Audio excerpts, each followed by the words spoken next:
বাড়ি, তার জন্য যাচ্ছি কিন্তু আমরা বিয়ে বাড়িটা হলো বিয়ে অফিস। তো আমি আর মা টোটো করে যাচ্ছি বিয়ে অফিস।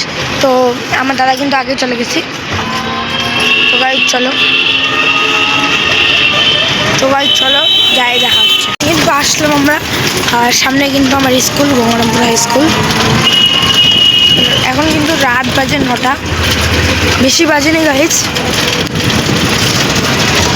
এদিকে খুবই অন্ধকার।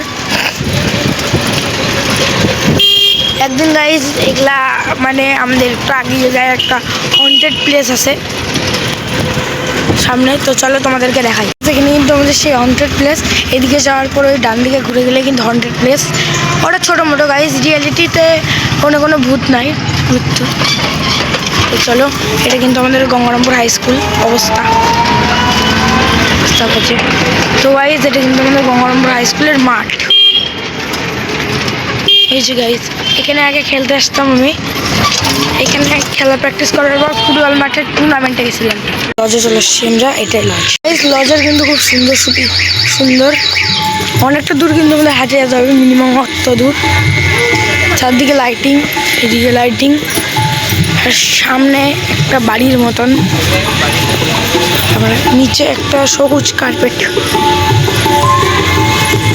গান বাজনা। তো গাইজ কোথায় এটা কেমন যেন একটা আলাদা নতুন, কারণ গাইজ এখানকার লোক আমাদের ওখানে যায় যে লজে বিয়ে করে, কারণ এখানে লজ কম থাকায়।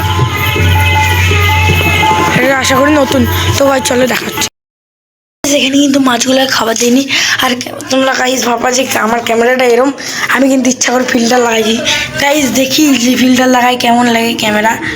তো চলো মাছদেরকে কিন্তু খাবার দিয়ে দিই। প্রতিদিন কিন্তু মাছদের খাবার দেওয়া তোমাদের সঙ্গে শেয়ার করি। গাইজ আমার কাছে কিন্তু অত ভালো মাছের অ্যাকোয়ারিয়াম নাই, তাও আমার মাছ পুষতে ভালো লাগে। আর এখানে কিন্তু ছোট্ট বাচ্চা মাছ, আর এই যেমন ফাইটার মাছ তো খাবার দিয়ে দেয়, ওই যে ওরা কিন্তু এসে খাবে।